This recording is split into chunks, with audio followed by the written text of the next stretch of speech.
Hey there, guys. Hello, hello. How's it going?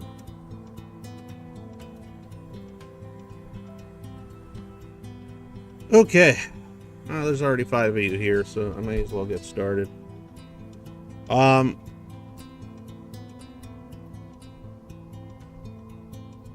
so one of the things that, whether it doesn't have to be necessarily schizoids or whatever, but just something that's been more and more the case for anybody. Hi, Trudy. But I would say that due to some of the more perceptive nature of a lot of neurodivergent people, autists, schizo, otherwise, whatever, like a sensitivity to the amount of information in the world can be there's a difficulty there. With the internet, obviously, we have access to numerous sources of information, and with things like AI and everything else, the amount of information and being able to discern one thing from another is just overwhelming. It can be overwhelming for a lot of people. So in the case of those that really just don't care, then I guess they're fine just grilling, which is fine, whatever. But I feel like a lot of people that might relate to, that listen to this, might relate to the idea of sometimes that sort of ambivalence or apathy it stems from a place of like being able to just live, like being able to just cope with the amount of information, the amount of not so great things happening on a variety of levels, whether it's, you know, in your life, but also that in combination with, you know, state of your world, the country you inhabit, the concerns, the global concerns that just keep getting bombarded with, and everything else. Right. And so I wanted to look at a video today that I think might be helpful to some people. And when I'm talking to the schizoids, specifically in this case, we have this kind of, like I said before, like this very strong sensitivity when it comes to our autonomy, right? We control our own minds. We control our own thoughts. We control our own feelings. We discern the information we ingest in order to have that control over ourselves, who we are, what we're about, right? Even if, like, oftentimes what we're about and who we are is constantly coming into question in our own minds.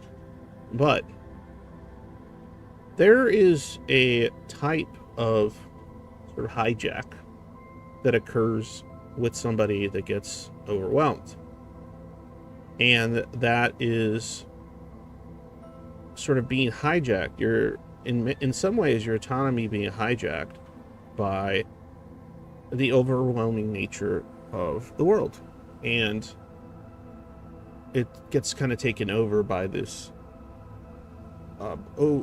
all-encompassing sort of apathy or depressed ambivalence, or it is what it is. That's a common meme or phrase said amongst a lot of schizoids and stuff, and other people that are just incredibly just doomered, right? A doomer mindset grind. And no, I'm not talking about, oh, stop being a doomer and don't pay attention to the world, to just go live your life and touch grass. I'm not talking about that. Because, you know, many of us can't just touch grass. We just can't. And shit is difficult. But that's why I wanted to watch this. Because I've come across too many people in general, neurodivergent people, schizoids, oftentimes tend to have this issue is like it's just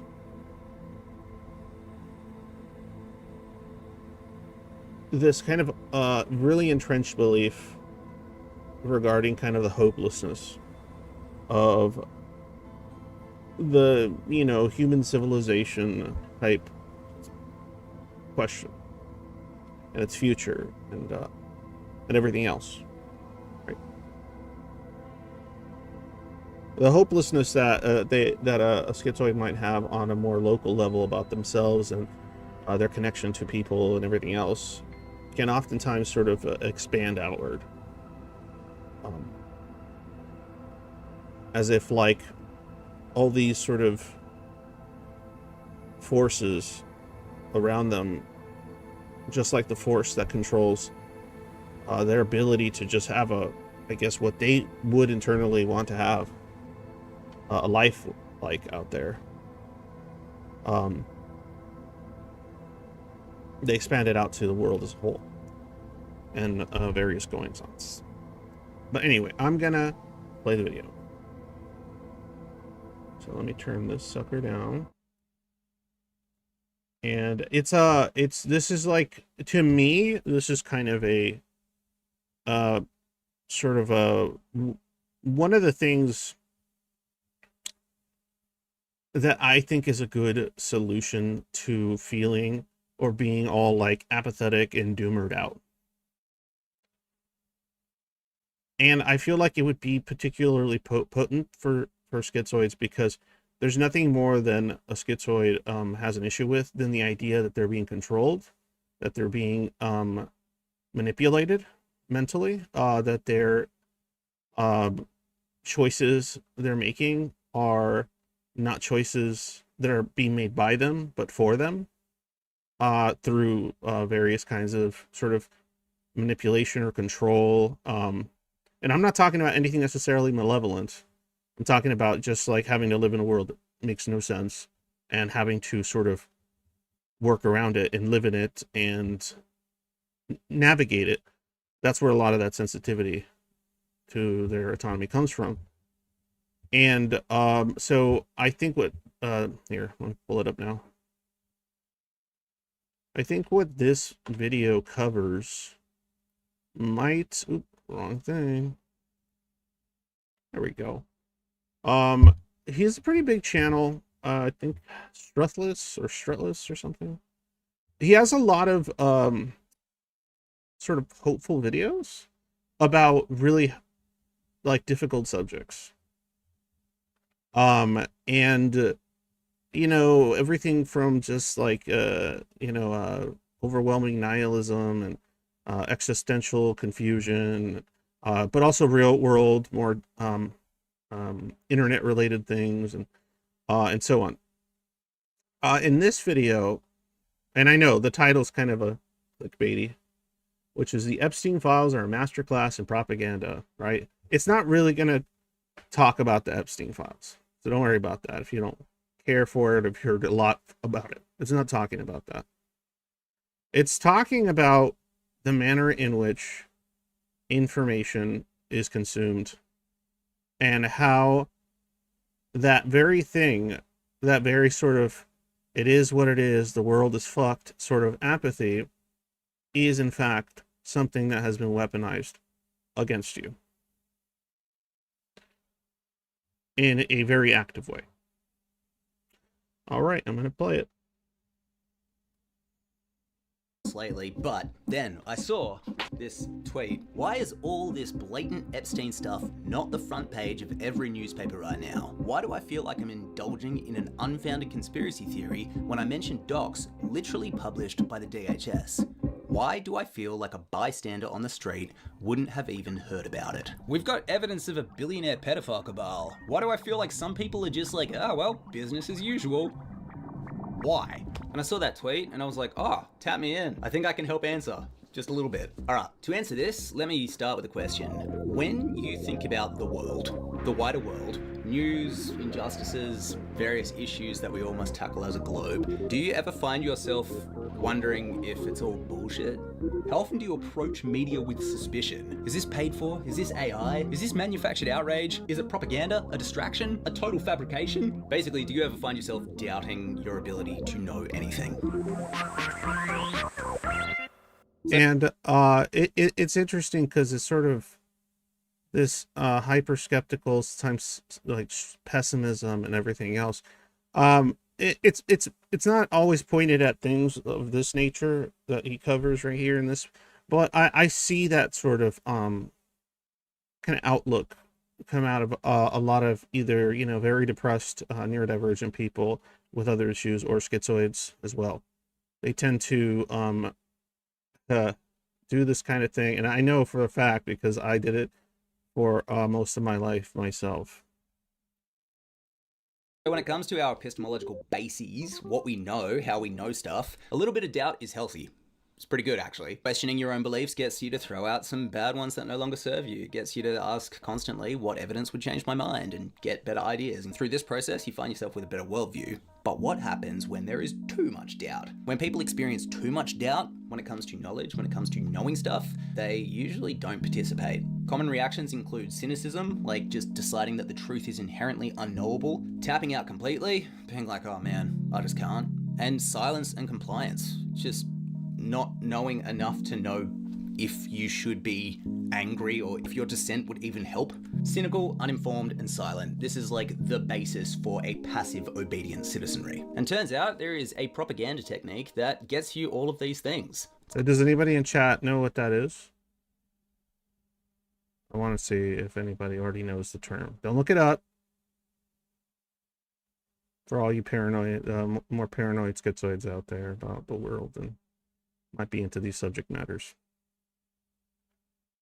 Okay, so I think I left a long enough gap that if somebody wants to type, it's called.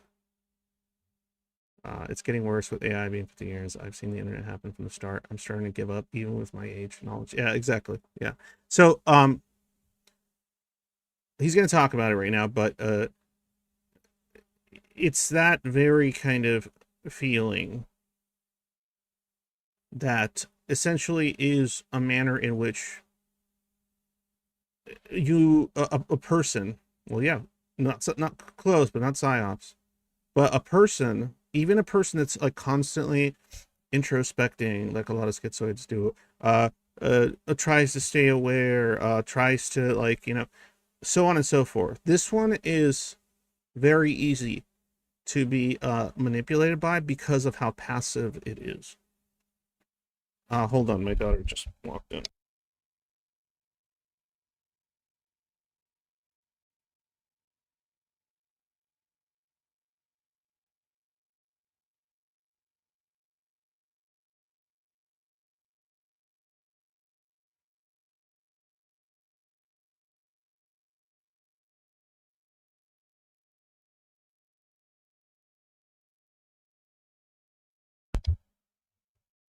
All right.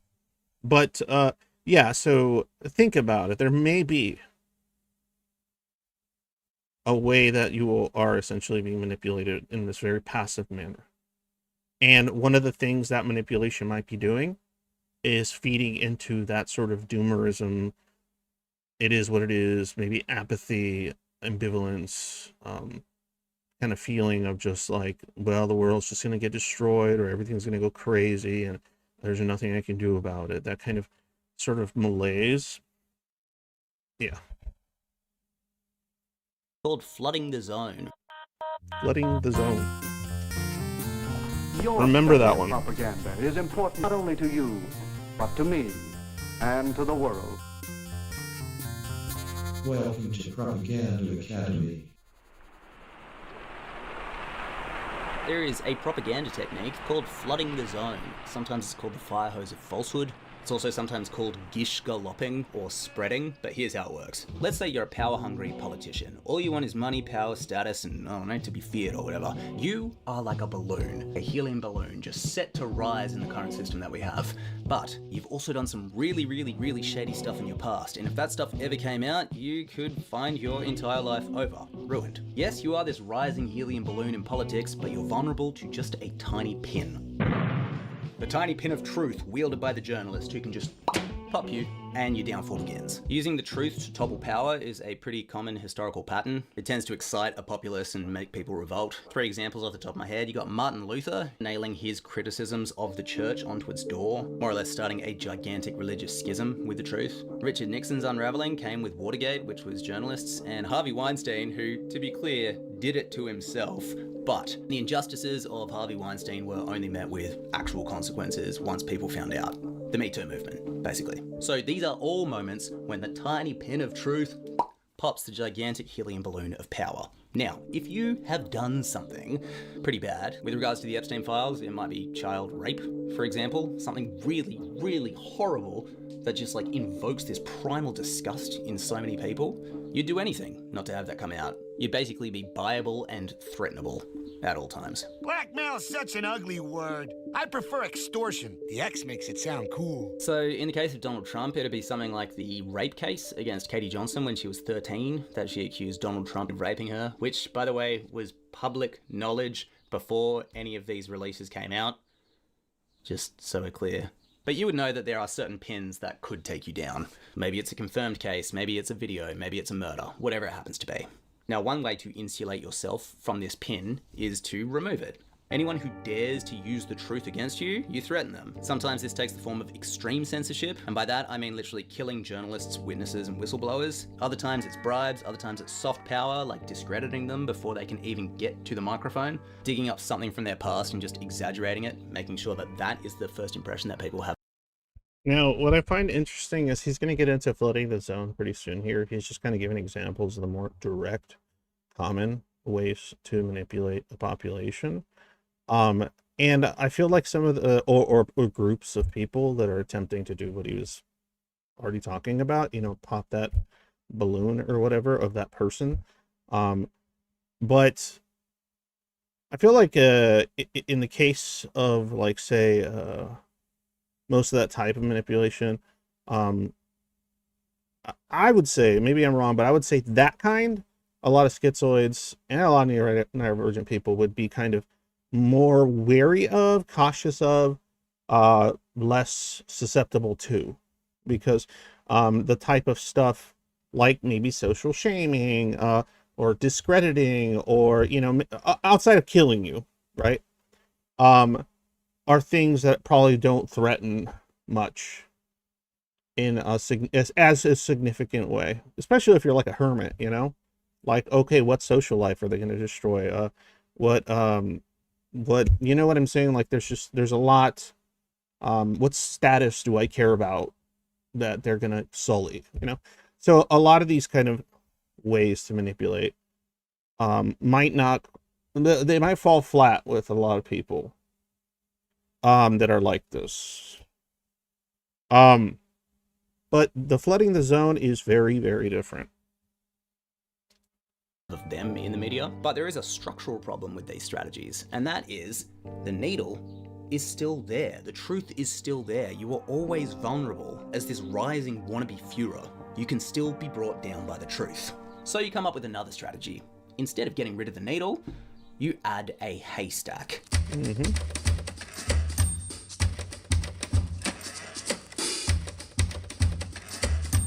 You bury it. You bury it in so much pointless bullshit, just information that nobody needs, some of it good, some of it bad. And this is a specific design, and you just dump it on. You pile it on in order to hide the truth as much as possible. Nobody is going to sift through that, and even if they do sift through that, most people, when they hear it, are just going to assume it's just more bullshit.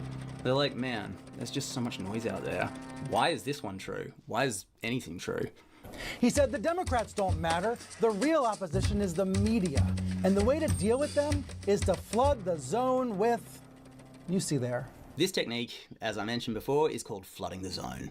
Instead of focusing on what you want the message to be, you target the recipients of all messages. You make them doubt anything that has any kind of basis in reality. Things like independent and investigative journalism, things like science, you drown out their noise by creating more noise. And if nobody's getting clear signals, if nobody's agreeing on what reality is, there's no trust. Why do this?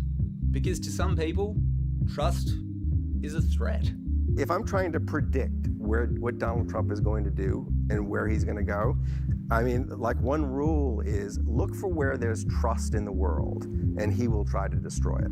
He's really uncomfortable with trust. And I think there's a logic to it. And the logic to it is he himself is so untrustworthy. And I don't mean that as an insult, it's just true. He lies all the time. He stiffs people on deals, all that. That's the way he thinks you move through the world. Yeah. If we're in a world where we trust each other, he's at a disadvantage. He doesn't. So, not to get into like whatever Trump, yeah, just one of millions of people that are just highly narcissistic and just dog eat dog world type perspective and shit like that. This, what is being described here, isn't just applicable to who he's talking about. These could be people in your life. These could be people in your local government. It could be people in the Board of Education. This could be people, anybody. There's people like this that do this kind of shit. And obviously not to the extent that a state apparatus can. But yes. And they are motivated by creating distrust. Because distrust, an environment of distrust, is where they thrive.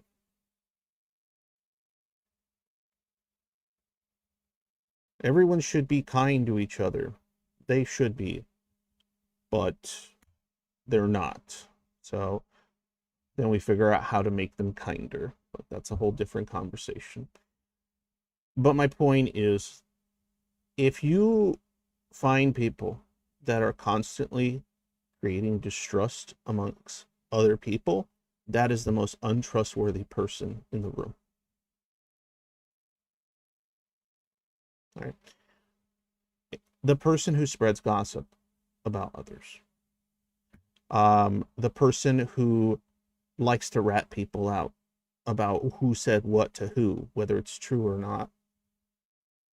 These people like to sow discord. Because that is where they can lie their asses off. And everyone's wondering, well, what's even true anymore? It must be just another piece of lies and gossip, like all the other ones that are going around. Belong. But if he eliminates trust between people, he gets the world into a place where he's good at it. None of us trust each other. It's kind of evil, and it also has some really interesting ties to what it makes the general population do. When people are overwhelmed by too much information, when signals of fact and fiction and opinions and alleged statistics all hit one person, they do tap out. A typical response would be disorientation, cynicism, deciding that the truth is just inherently impossible to Vampire know. Kitty. You raise the psychic costs for anybody speaking out because now they don't know if they are parroting misinformation or if they are actually even attacking the right thing, which produces a culture of silence. Your media landscape becomes one not of truth but of uncertainty, which is pretty prime ground for manipulation, and you create a longing for a simpler time, sort of a lure towards conservatism. So I love this list right here. This is what flooding the zone creates. Cynicism, silence, uncertainty, and a longing for nostalgia. Now, how many times do you see videos or people bringing out, wow, I wish it was 2001 again. Wow, things were simpler in the internet in 2005, 2004. I wish I could go back. I wish I could do this. I wish I could do that, right? Uncertainty, right? Oh, I don't listen to any media. I don't watch any of that stuff. I don't even know what's true anymore. Fuck it. The world's just going to burn. I can't do shit about it. I can't do anything to help. It was probably always going to do that anyway, right? Silence, you know, is it worth the trouble, really? I mean, saying something. What's that going to do? People are just going to, you know, maybe agree one day and they'll change it to something else the next day. You might as well just shut the fuck up and just keep your head down, just kind of chug along, right? And When I'm talking about schizoids, they'll do this a lot, not because they're necessarily being, but like, you know, controlled or anything, but because that their sense of self is oftentimes kind of approached in a similar way. Right? With cynicism or kind of ambivalence or uncertainty about everything that makes them them. And maybe nostalgia might be closer to sort of escapism through, you know, cozy, comfortable things that just let you get through the day and just sort of disappear because of, you know, everything else feels so just unrewarding, or what have you. But that's not all. You also create a big, beautiful blank slate. You now have the ultimate power to come in and, if you are quite certain, to give people your narrative, your very certain narrative, people who are desperate just to hear somebody who knows what they're talking about. Essentially, you have people out there who are craving a new way to understand the crazy world around them. They are yearning for a narrative. And if you come in with just absolute certainty, like the original definition of con man, the confidence man, if you stand up and unabashedly say, this is what is good, this is what is bad, a lot of people are going to use you as their new yardstick of truth. You essentially capitalize on their fear, on their confusion, and become... That's how you get the piles and piles of grifters we get. Whether it's, you know, whatever the topic is.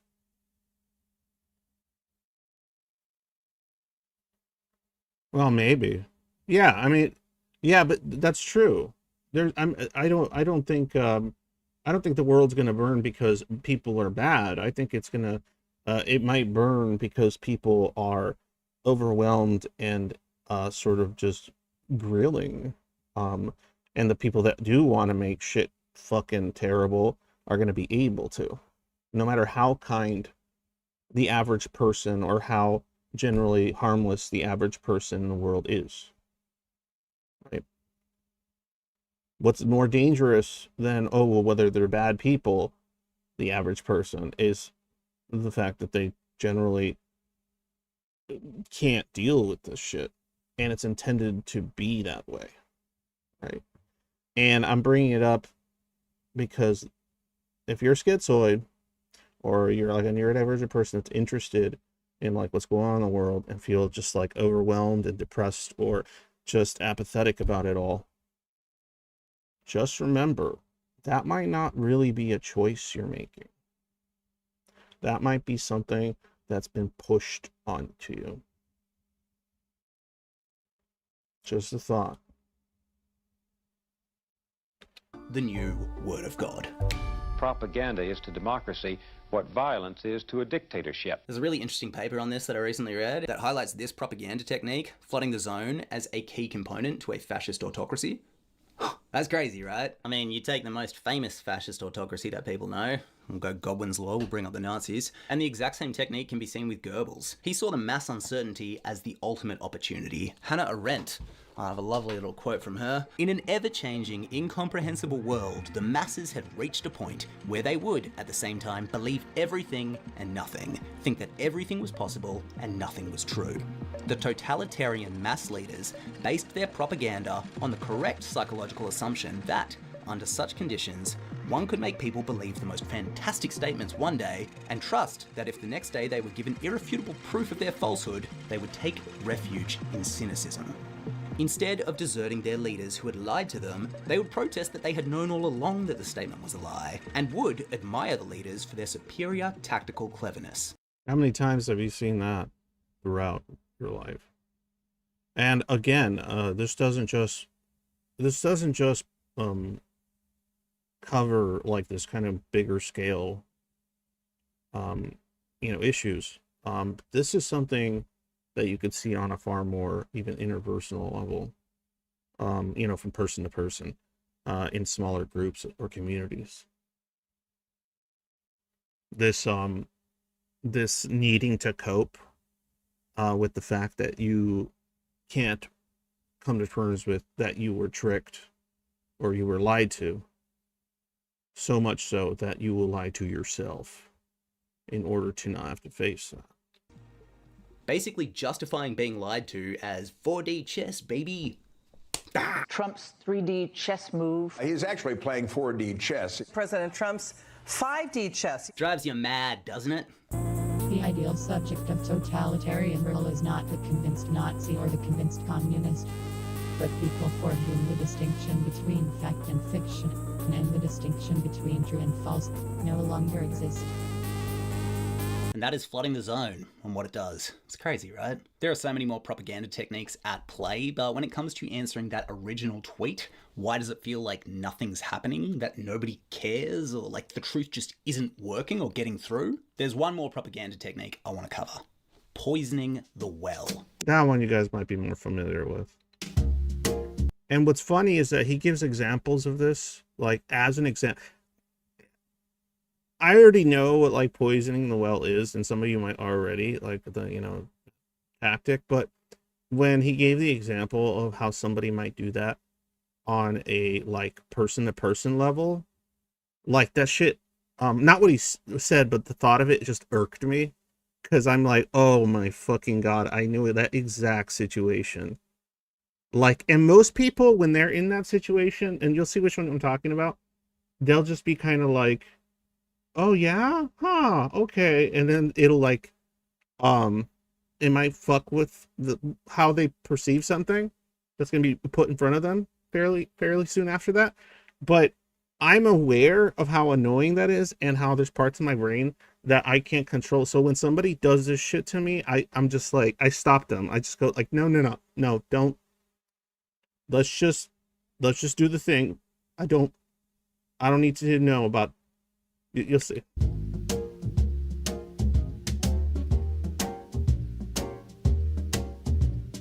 The easiest way to explain poisoning the well is, let's say you and I were about to sit down and watch a movie. We're chilling, we're on the couch. You guys know I love movies, I love art, I love media, obviously. We go to watch it, but just before it starts, I turn to you and I say, oh man, I was reading the reviews for this. Apparently this is the worst movie of the year. I don't know if you've seen like all the hate it's getting online, but it's crazy. It's got like a 1-star average, I think less than. Apparently nobody can act, like the dialogue's all weird and stuff. Anyway, let's watch. I fucking hate that shit. I will stop people, but once they start talking about what, like the critics or what people are saying about it. Like, if I want to know, I will look at comments on Steam or whatever it's for. But when people start telling me like, oh, I haven't seen it myself, but I heard, oh, I just be like, no, just, I don't want to know. I just want to see it. I just want to see the movie. I just want to play the video game. I just want to try it and come to my own conclusions. Because to me, as a schizoid, that's kind of like an engulfing kind of thing. Because it's like, oh, you're saying things that are going to like, fuck with my perception of this. Please don't stop. Like, I want to have just my perception of this. We can talk about your ideas regarding it after, or what it means on a larger scale, or what people think of it after I already get to do the thing or experience the thing. I don't know if you guys get the same irk from that shit, but I have my entire life. Yeah, I know, but I don't even want to hear good things, because then people overhype shit too. Right? It's just like, stop. You're making it, stop. Right? But anyway.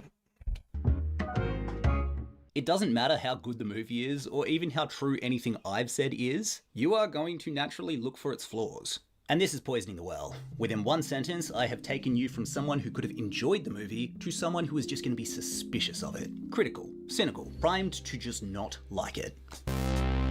We'll do 3 examples for the Epstein drop. So we'll do people, the document, and then the wider narrative itself, which I think is just one of the craziest things I've ever seen.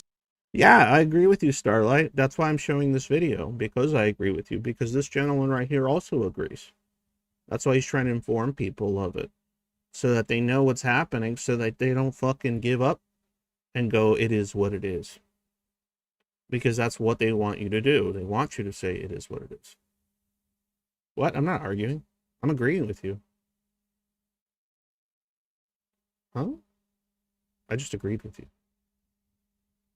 Insane. Poisoning the well when it comes to people usually looks like discrediting. If somebody does something that you don't like or something that could topple your message, you make sure that you get to the media first and say, oh, they got mental health issues, or they've got an arrest, or like a weird tattoo that could be a Nazi tattoo, or a bunch of weird stuff on their laptop. Just like saying, you know this movie sucks, right? You're saying, you know this person's crazy, right? And then they start talking and you just look for their flaws.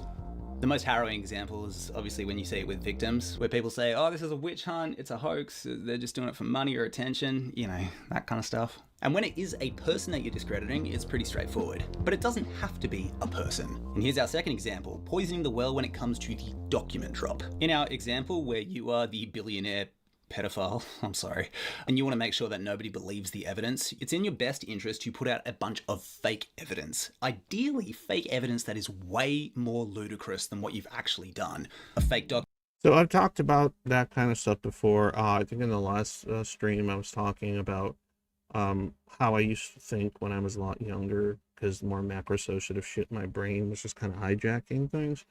And this, I feel like when it comes to poisoning the well stuff, and when it comes to this particular tactic, I feel like people that are macro-associative and more schizoid about how they approach this stuff are more susceptible to this, because of the kind of difficulty with parsing out the associations between, you know, what is like grounded and realistic and provable to even to a circumstantial degree, right?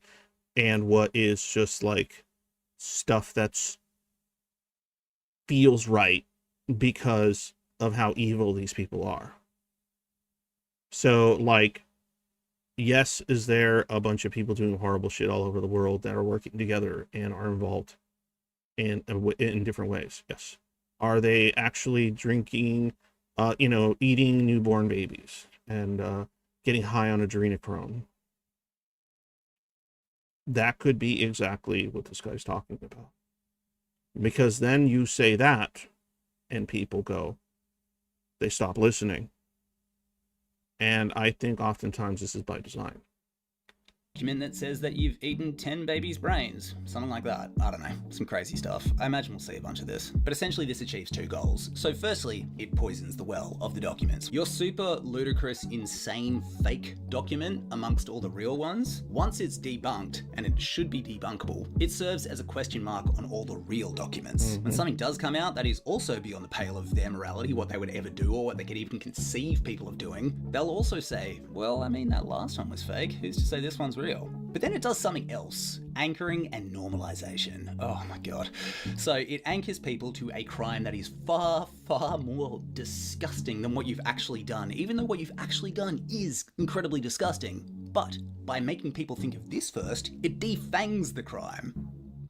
It's like that old saying, if you want a kitten, ask for a horse. Well, if you've killed a kitten, tell people you've killed a horse. In fact, get people to discuss killing horses so much that it becomes normalized in society. Which is where we get to our third example of poisoning the well, and this is one of the most diabolical things that I think I've ever seen in my life. Alright. Yeah, this one's fun. Do you think you're the devil himself? No, but I do have a good mirror. It's a serious question. Sorry. Do you think you're the devil himself? I don't know. Why would you say that?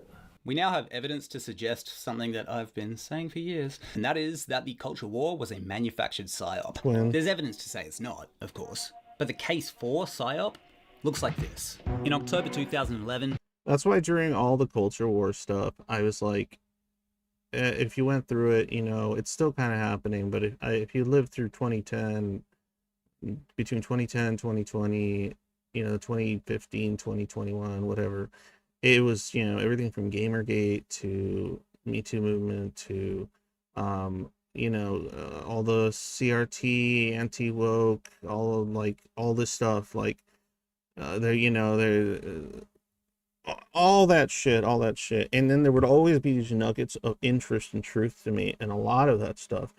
And it was just the focus all over the internet was on the culture war.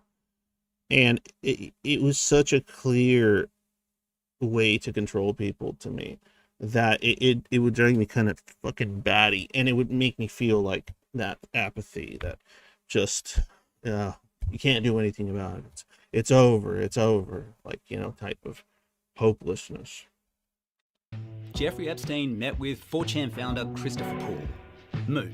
4 days after Epstein met with Moot, the guy who introduced the pair, Boris Nikolic, an advisor to Bill Gates, emailed Epstein. This article describes why I find Moot interesting. The potential for manipulation is huge. The article was about 4chan's ability to launch cyber attacks. It's just funny, the thought of like people on Poll thinking that, you know, they know what's going on. They you know, they're trying to hide the, you know, the truth of the importance of this culture war and all this shit. Like, they were the most entrenched in this very type of propaganda and manipulation and psyop. Manipulate Google search and fuel a hive mind mentality. Now, the same month that this all goes down, 4chan launches the forum Poll, which became a cesspit for far-right extremists and eventually... I kind of feel that way about, if any of you remember QAnon, right? The whole QAnon thing was just so frustrating because, you know, the subject matter it was trying to bring up and the discussions that QAnon was trying to, or the movement or whatever was trying to bring up, was so infused by just piles of bullshit with stuff that is of legitimate concern. And so because of that reason, it would just make the entire thing look like bullshit. Because the goal was basically to associate anything to QAnon as being crazy. So even if the stuff, some of the stuff had any validity to be concerned about, or crimes, it became, well, it's all just that crazy QAnon stuff, right? And some of that crazy QAnon stuff was some of the stuff we're finding out now with the Epstein files, right? Because that itself was an attempt to basically astroturf and hijack the group of people that would care about or actually want something done about it in a consistent, real way. But they just got bought into this fucking bullshit. Actually brought us Pizzagate and QAnon. But why? Why would people involved in a billionaire pedophile cabal spread rumors about a billionaire pedophile cabal? Easy.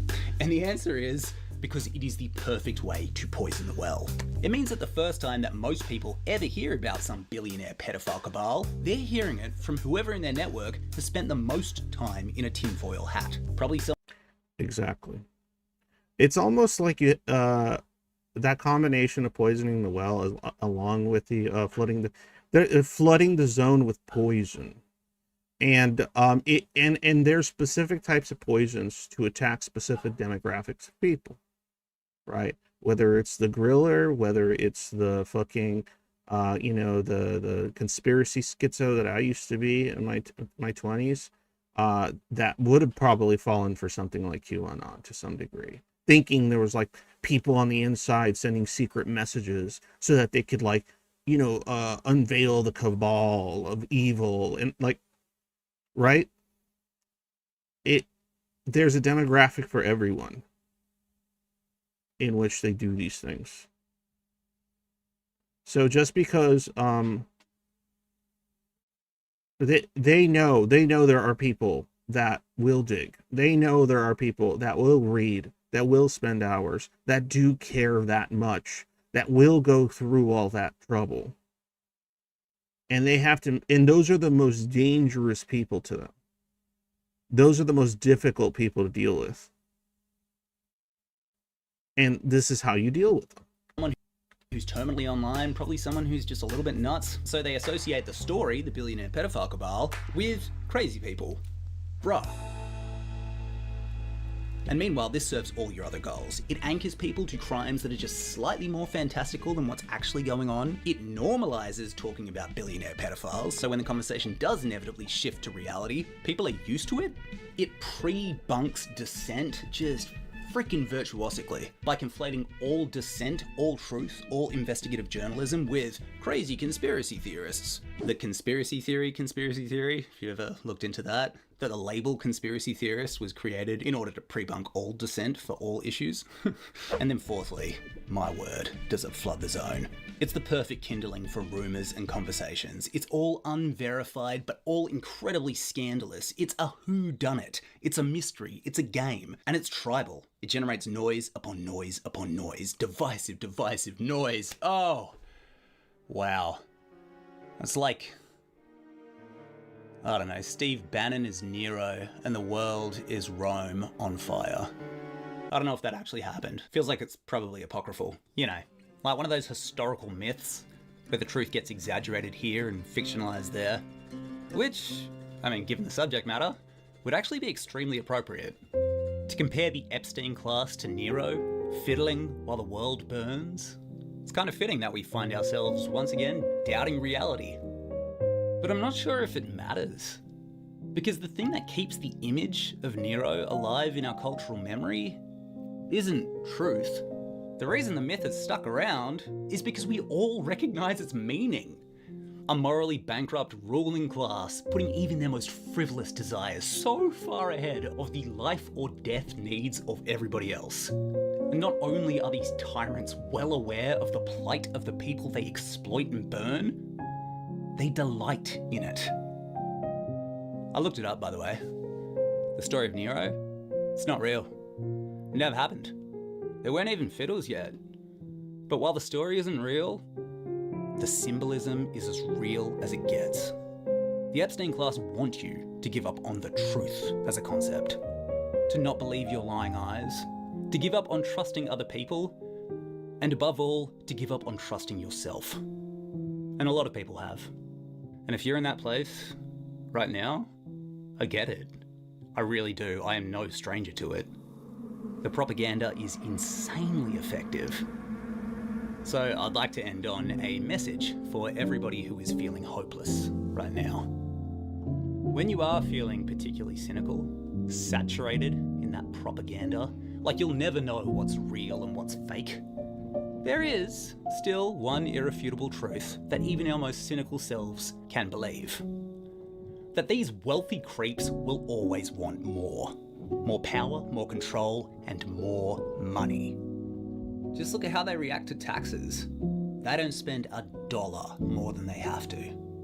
So, if we can all agree on that, then I would like to offer a slightly less bleak logical conclusion. If the situation was truly hopeless, they wouldn't be spending billions of their dollars on propaganda to convince you that it is. So do you... That one is beautiful. Just keep that one in your mind, heart. Keep that one. Remember that. They wouldn't be going through this much trouble if they thought they were unstoppable and invincible, or as unstoppable and invincible as people feel they are, and give up and feel hopeless over. Because they're not. It's funny, I don't know if I brought this up in a previous stream, but like, just go rewatch Bug's Life. Or if you already seen Bug's Life, just watch the Hopper scene. That shit stayed with me when I was a lot younger. Hopper talking about how one ant is like whatever, haha, laughable, but, you know, or one acorn or whatever, it was seed, but, you know, 1,000 seeds falling on you can kill you. So, yeah, just remember that. They know that. These people are Hopper from Bug's Life. What happened to Hopper? If you haven't seen the movie, you should. It's very anti-authoritarian.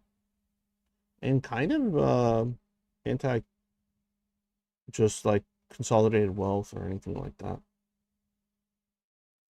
Yeah. Come back to that original tweet and answer it.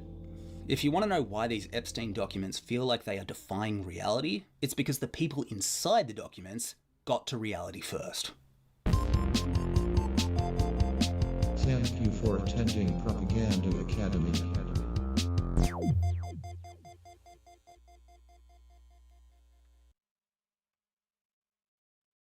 Yeah, I mean, that's a good quote too. But yeah, is that Shinji? I didn't even notice. That's Shinji on the bottom right. That's pretty fucking funny. A deep fried Shinji. Um, but yeah, just remember there, if you're feeling hopeless and all that kind of shit, remember that. All right. If you're feeling like, oh, it is what it is, like, that's literally a part of what they're trying to do. It's literally a manner in which you are being passively, your autonomy is being passively controlled.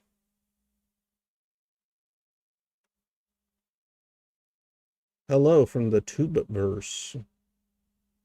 Hello. Bro is beautiful. I don't know. I didn't look at the guy in the video. Sit at the table, don't eat, drink, push the shenanigans till the party gets mentioned. Yep. I'm just catching up with some of this.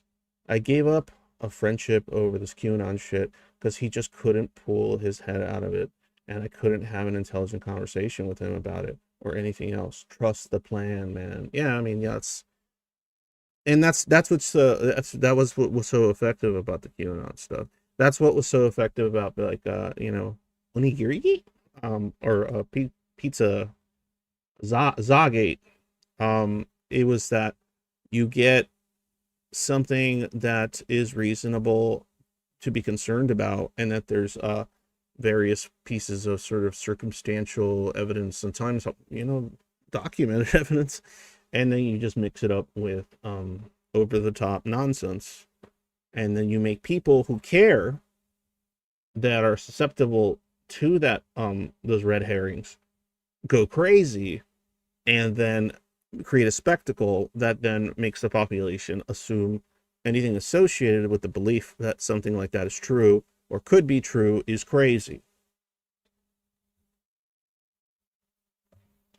I know this is going to trigger some folks. I'm going to say something that's probably going to trigger some folks out there. And I'm not verifying anything. I'm not saying this is true and it's all documented and it's all true. And, like, I don't know. A few years ago, I didn't take the COVID vaccine. And it wasn't because I believed it was some secret weapon from the deep state or China or whatever the fuck. I wasn't convinced of that. I was convinced a lot of corruption happened, mistakes were made, they're trying to cover them up, all kinds of shit like that. I believe that. But the reason I didn't get the COVID vaccine is because I was not willing to approve of state encroachment into things like what I have to medically do for myself, and being kind of coerced and scared or frightened into doing it by my peers, by my local government, and things like that. Right? Honestly, I probably might have, if it wasn't so absurdly pushed forward like it was, and propagandized like it was, I might have gotten it. It was just that alone. And it was my own autonomy sensitivity. Now, this is the part that might upset people. And I can't verify this. But just like all this other shit we're seeing come up that everyone else was thinking was goofy and crazy, right? Now we got some weird shit coming up when it comes to people who have long COVID. And people who had long COVID and had this, mRNA vaccine. And we called every single doctor that was concerned, a grifter and a crazy person. I'm not saying, oh yeah, it's verified, but we're seeing some fucked up stuff, man, when it comes to white blood clot. Look it up, white blood clots. Got people dying from the shit. Finding it in autopsies. It's fucking weird. And there is some research that's looking funky. It has more to do with how your body reacts to it. And less to do with, like, some kind of active fucking agent or poison or anything like that. It could have just been sheer medical incompetence, if it is in fact true. So, Yeah, I mean, that's what I've been seeing around, and I've seen some, forgot his name, Dr. Joseph something.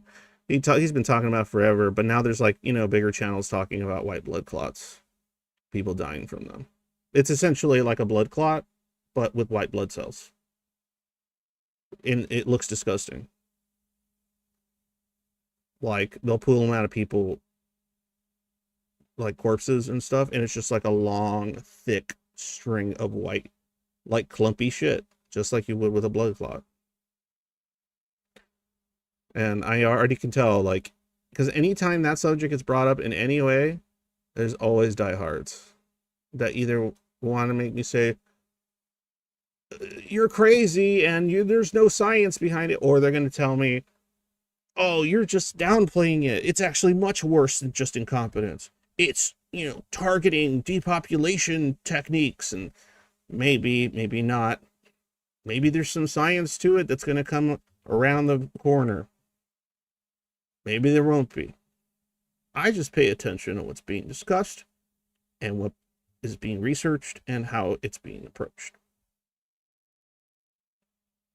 And I hope it's not true. I hope it's not true. I hope that white blood clot fucking heart attacks are not what's causing long COVID in association with this mRNA vaccine. I hope, I don't pray, because I'm not a praying type, but I would pray that it is not true. I don't want that to be true. I don't want people to go through that. I don't care the reason. I don't want that to be true. And so it turns out it's absolute bullshit. I'm going to breathe a sigh of relief. I'm going to be like, oh, good. The one thing I won't do is that if it ends up being there's some truth to this particular issue, I'm not going to be saying, see, I'm glad I didn't take it. Haha, sucker. Now you could have, maybe you're going to have that. That's sickness, thinking like that. I'm just going to be really sad and really worried about the people that might be dealing with this. Because they haven't quite figured out what long COVID is, and they keep calling it long COVID. Because they're associating with getting COVID, and somehow like your body never fully recovers from it or something. But the symptoms that you would see in somebody with long COVID could also be the type of symptoms that you see in somebody that's dealing with poor blood circulation due to clotting.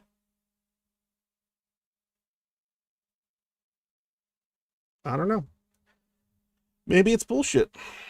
Maybe it's all fine. Maybe it has nothing to do with it. Maybe somehow COVID causes blood clots in people because of their genetic predisposition towards certain things. Maybe COVID did it.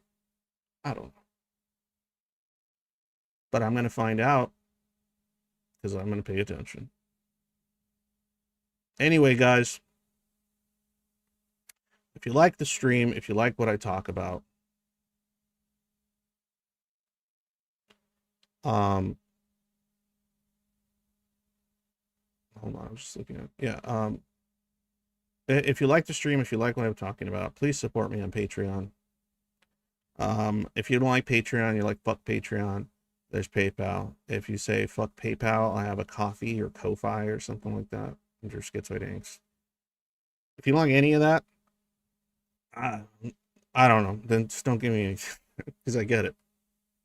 If you're a broke bitch like me and you can't afford to spend money on trying to support some loser on the internet that wants to talk about things like this in association with neurodivergence and all that crap, what you could do is, please, this is actually more useful than anything. If I say some good shit, flip it, put it somewhere. If you think the stream's good and there's a relevant spot for it to be discussed, drop a link in whatever spot you deem is the correct spot to drop my fucking streams or my other videos that are shorter, in which I said something that you thought was useful or important. take the time to do that, please. Because that's all I can rely on when it comes to trying to bring any kind of channel growth or anything like that. I don't have anything else. All I have is my frustration and my anger and my will to want to discuss this stuff. Unfortunately, I'm not a hunka big young buff dude or a very, very hot girl, because that if I was either of those, I would have already had I don't know, probably like 50k subs or something by now. It's fucked, but that's how it is.